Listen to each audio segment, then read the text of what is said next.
বন্ধুরা, আজকের ভিডিওতে আপনারা দেখতে পাবেন কিভাবে নষ্ট পাওয়ার ব্যাংক ঠিক করা যায়। সেই সাথে আরো জানতে পারবেন এই ধরনের পাওয়ার ব্যাংক কিনে আমরা কিভাবে ধোঁকা খাই। বন্ধুরা, এখন আমার হাতে যে পাওয়ার ব্যাংকটি দেখতে পাচ্ছেন, এই পাওয়ার ব্যাংকটি আমি বেশ কিছুদিন আগে কিনেছিলাম। মাত্র কয়েকদিন ব্যবহারের ফলে এটা অকেজ হয়ে যায়। তাই আজ হঠাৎ মনে পড়লো দেখি পাওয়ার ব্যাংকটি ঠিক করা যায় কিনা। তাই এই পাওয়ার ব্যাংক ঠিক করার ভিডিওটি আজকে আপনাদের সামনে হাজির করলাম। তো চলুন মূল ভিডিওটি শুরু করা যাক।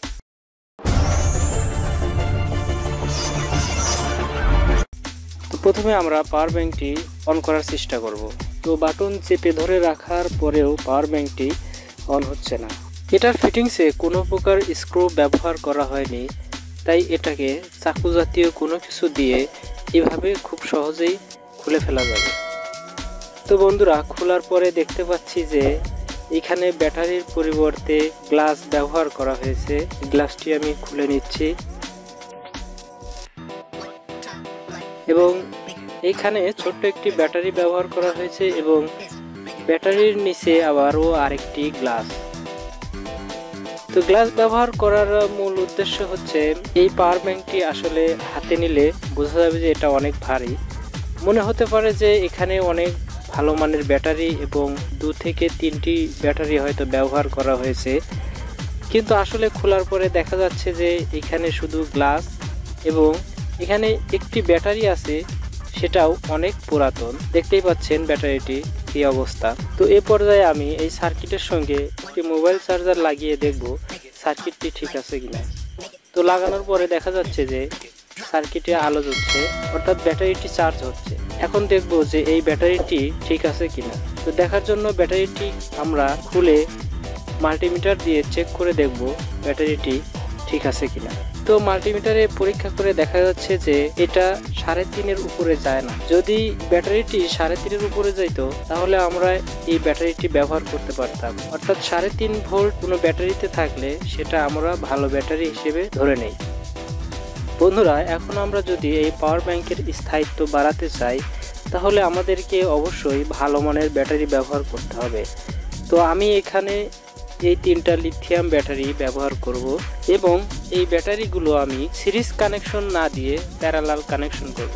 ব্যাটারিগুলো সিরিজ কানেকশনে যুক্ত করব না কেন, তার অন্যতম কারণ হচ্ছে এই ব্যাটারিগুলো 3.7 ভোল্টের ব্যাটারি। 3টা 3.7 ভোল্ট ব্যাটারি যদি সিরিজ কানেকশন করা হয় তাহলে সেখানে 11.1 ভোল্ট হয়। তো সেক্ষেত্রে আমরা যদি পাওয়ার ব্যাংকের সঙ্গে কানেকশন করি তাহলে আমাদের পাওয়ার ব্যাংকের সার্কিটটি পুড়ে যেতে পারে। তো আমরা এখন এই ব্যাটারিগুলোকে প্যারালাল কানেকশনে আমাদের এই পাওয়ার ব্যাংকের সার্কিটের সঙ্গে যুক্ত করব। তো পাওয়ার ব্যাংকের সার্কিটে যুক্ত করার আগে আমাদেরকে আগে এই তার দুটি খুলে নিতে হবে।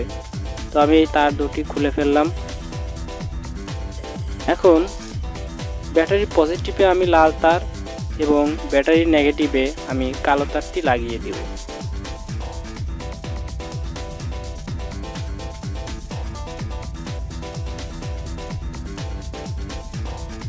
অপর প্রান্তে ব্যাটারি পজিটিভ প্রান্তে লাল তার এবং ব্যাটারির নেগেটিভ প্রান্তে কালো তার লাগিয়ে দিই। ব্যাটারির সঙ্গে কানেকশন দেওয়ার সাথে সাথেই আমাদের পাওয়ার ব্যাংকটি অন হয়ে গেছে, তার মানে বোঝাই যাচ্ছে আমাদের 100% কাজ হয়েছে।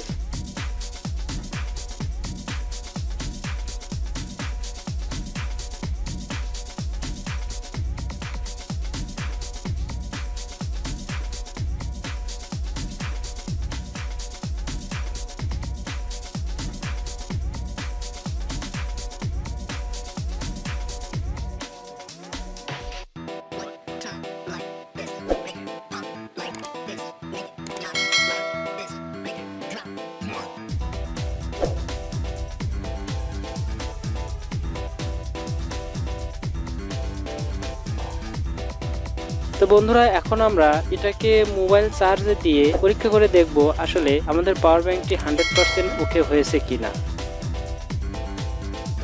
তো বন্ধুরা, কানেকশন দেওয়ার পর দেখতে পাচ্ছি যে মোবাইলে চার্জ হচ্ছে, তার মানে আমাদের পাওয়ার ব্যাংকটি 100% কাজ করছে।